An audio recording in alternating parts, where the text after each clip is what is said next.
David Walden, we have you registered representing Veterans of Foreign Affairs and yourself against SB 3. Correction, Madam Vice Chair, Veterans of Foreign Wars. Veterans of Foreign Wars. My apologies. Yes, ma'am. You may proceed. Thank you, Madam Vice Chair, Speaker Phelan, honorable reps. I am Texas VFW State Senior Vice Commander Dave Walden, and in June I will assume command of the Texas VFW, representing over 64,000 veterans and their families. I served in the U.S. Army from 2001 to 2012, deploying in support of Operation Enduring Freedom and Operation Iraqi Freedom. Like many veterans, I battled chronic pain, PTSD, and sleep issues. And the VA's solution was opioids, benzos, and antidepressants that nearly destroyed me. Then I found a legal alternative, hemp-derived consumables. Since 2018, I haven't touched opioids or sleep meds. I've rebuilt my life, my career, and my family.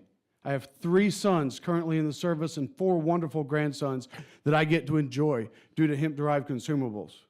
But SB 3 threatens to rip that away from me and from thousands of other veterans. Tyranny is the oppressive and unjust exercise of power. It is when government ignores the will of the people to serve its own interests.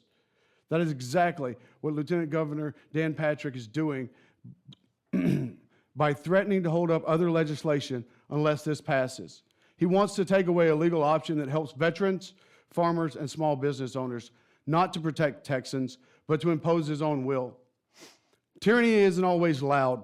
Sometimes it hides in legislation like this, silencing veterans, destroying jobs, and forcing people back into a system that failed them. SB 3 will push veterans like me back to opioids, back to addiction, and for some, back to the brink. Claiming teacup alone will fix this is as silly as saying the VA is the best health care that we can provide. Texans spent $116 million last year fighting the opioid crisis. Why pass a bill that would make it worse? I took an oath that I will support and defend the Constitution of the United States against all enemies, foreign and domestic, and that is exactly what this is, a domestic attack. Thank you. Any questions? Speaker Phelan. Thank you for being here and appreciate your service, and congratulations on the new position that you'll Thank be you, Speaker. taking over. The VA, does the VA pay for opioids? Do they pay for opioids? Yes. Is that something that you get as far as?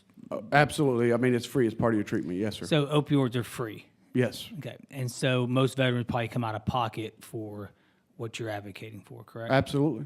So But a lot less than teacup. Sure. So you'd rather pay for what you're currently receiving in treatment as opposed to free opioids? Sir, if I could, yes, is the short answer. The long answer is I can give you many stories, one of which is my wife went to the store with a friend of hers and came back while I was moving from my wheelchair to my walker in that time frame and found me 2 blocks from my house with my cane at the low ready in my pajamas, and I had no idea where I was. Story after story after story like this I can tell you. And I can tell you these because people told me these stories, sir. I don't remember 6 to 9 months of my life because of the opioids and the benzos and the free stuff that the VA gave me. Thank you. So the short answer is yes, sir. Any other questions? Thank you all.